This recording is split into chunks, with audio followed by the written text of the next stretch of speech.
ভাবুন তো, যেই মানুষটা কয়েকদিন আগে ওসমান হাদির পাশে বৈঠক করেছে, যার সাথে হাসি মুখে কথা বলেছিল হাদি, আজ সেই মানুষই গুলি বর্ষণের ঘটনায় জড়িত সন্দেহভাজন। নাম কি জানেন?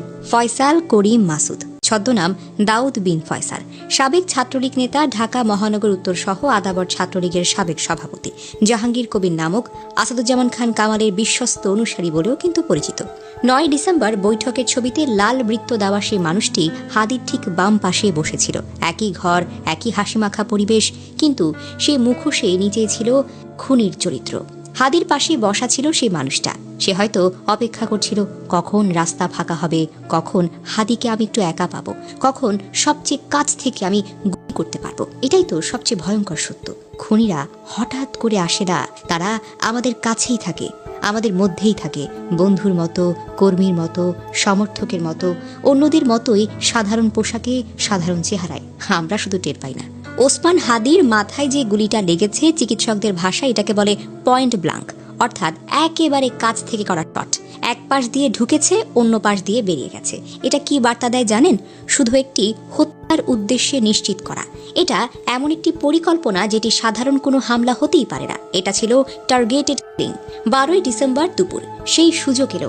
বিজয়নগরের রাস্তায় একটা সাধারণ রিকশায় হাদি যাচ্ছিলেন অজান্তে, পেছনে মোটরসাইকেল, হেলমেটধারী দুইজন। পেছনের লোকটা হয়তো সেই ফয়সালের একটা ছায়া। পিস্তল তুললো, গুলি ছুড়লো খুব কাছ থেকে, মাথায়, ডান কানের ওপর দিয়ে ঢুকলো গুলিটা। শক্ত খুঁড়ি ফুটো করে হাড়ের টুকরো ছিটকে মস্তিষ্কে চিড়ে ফেললো। বাম পাশ দিয়ে বেরিয়ে গেল রক্তের ঝর্ণা দিয়ে, যেন একটা ছুরি দিয়ে মাথা চিড়ে ফেলা হয়েছে।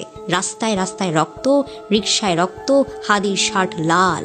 প্রত্যক্ষদর্শীরা বলেন, শব্দটা শুনে পা কেঁপে উঠল সবার। এখন হাদি এভার কেয়ারের আইসিইউতে, মাথা খোলা, খুলির হাতটা ফ্রিজে, ধকধক করছে ব্যান্ডেজের নিচে। ভেন্টিলেটরে শ্বাস, চোখ খোলা, কিন্তু দেখে না। হার্ট রেট ওঠানামা, কখন যে থেমে যাবে কেউ বলতে পারে না।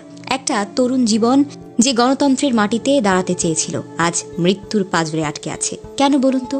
কারণ সে স্বতন্ত্র প্রার্থী হতে চেয়েছিল, ইনকিলাব মঞ্চের মুখপাত্র হয়ে জুলাইয়ের আন্দোলনের স্বপ্ন বয়ে আনতে চেয়েছিল।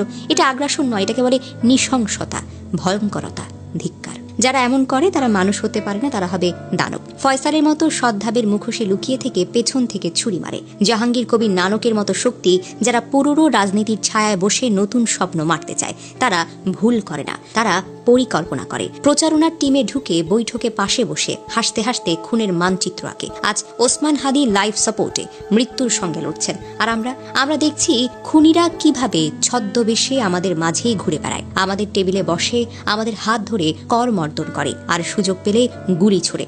এই বাস্তবতা আমাদের সবাইকে একটা প্রশ্ন করে, আচ্ছা আমি কাকে বিশ্বাস করব? কাকে বিশ্বাস করা যায়? আমি কার পাশে বসবো? কার সঙ্গে ছবি তুলব? খুনি কি সত্যি আলাদা করে চেনা যায়?